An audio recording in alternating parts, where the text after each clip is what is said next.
feliz día. Mi nombre es Alexandra Álvarez, soy estudiante del octavo semestre de Derecho y hoy les voy a hablar un poco sobre el origen y la evolución de la criminalística en el mundo y en Venezuela.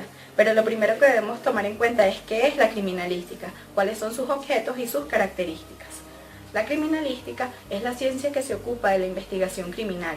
Tiene como finalidad el descubrir los componentes externos del delito, con el objeto de individualizar o identificar al sujeto causante, revelando los testigos mudos, es decir, los indicios en la escena de los hechos. Su vocablo tiene su origen en los vocablos del latín, criminis, que es crimen, y logos, que es estudio. Mientras que el derecho penal se encarga del estudio de los elementos del delito, la criminalística se encarga del estudio de los factores biológicos que causan ese delito, el dónde, cuándo, cómo y con la participación de quien se ha cometido, es decir, que busca determinar el hecho criminal.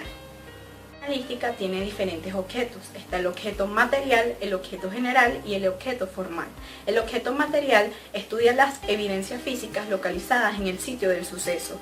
El objeto general determina si un hecho es punible o no, cuáles son los instrumentos usados y las evidencias e identifica al autor del hecho delictivo. Y el objeto formal es auxiliar a los órganos de administración de justicia.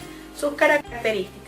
La primera es que es de carácter científico. ¿Por qué? Porque la criminalística es una ciencia, es autónoma, porque tiene sus propios objetos y tiene sus propios métodos. Es reconstructiva, porque establece cómo sucedieron los hechos. Es lógica, porque se puede llegar a la solución de un asunto por razonamiento. Y es auxiliar de los órganos de administración de justicia, porque puede dar ciertos elementos que pueden esclarecer los hechos judicialmente. Su origen.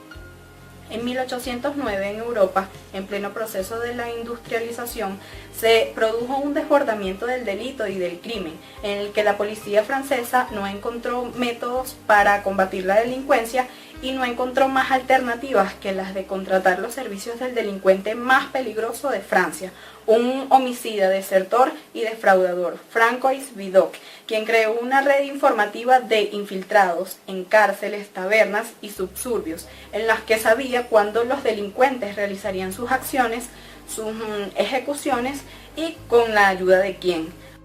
Le debemos a Vidocq lo que conocemos como el sistema vigente de reconocimiento de individuos, el cual consiste en colocar a varios sujetos con características similares para que la víctima lo reconozca. En 1814, Marcelo Malpich analizó y estudió los relieves dactilares de las yemas de los dedos y de las palmas de las manos. Ya para 1882, Alfonso Bertillon, padre de la policía científica, crea por primera vez en París la sesión de identificación judicial, el cual consistía en la medición de los huesos, lo que conocemos como la antropometría. Ya para anteriormente, en 1892, el doctor Hans Gross, juez de instrucción y profesor de Derecho Penal en la Universidad de Graz, luego de 20 años de estudio, fue quien se refirió por primera vez a los métodos de investigación criminal como criminalística. Su preocupación por la falta de técnicas científicas y por los injustos fallos de los jueces fueron los aspectos que inspiraron sus estudios y sus publicaciones. Fue quien le dio por primera vez sentido a los métodos de investigación que determinaban y estudiaban los delitos. En 1929 llega por primera vez a América Latina el primer laboratorio de balística.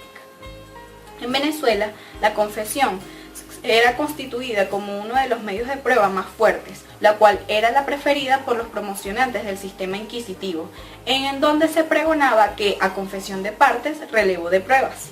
En Venezuela antes del año 1999 se llevaba a cabo las decisiones y las sanciones emitidas por los tribunales de la República a través del sistema inquisitivo, desarrollado con el antiguo Código de Enjuiciamiento Criminal, pero a partir de la República Bolivariana de Venezuela y algunas leyes como el Código Orgánico Procesal Penal, nació el sistema acusatorio, en el que se establecen ciertos principios, como lo es el principio de oralidad, el principio de contradicción, el principio de inmediación y el principio de publicidad, en el que se debaten las experticias realizadas por los expertos a fin de convertir dicha actuación en plena prueba para inculpar o exculpar a un acusado. En 1925, el doctor Guillermo Soufflet propone la creación de la primera oficina de identificación de personas.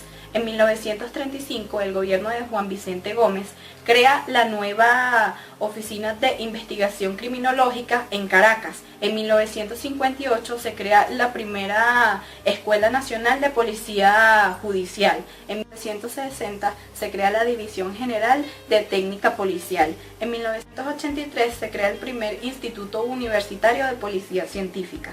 Y para 1993 se realizó un convenio entre España y Venezuela donde se trajeron ciertos equipos tecnológicos para la evolución y desarrollo de la criminalística en nuestro país. Esto ha sido todo, gracias.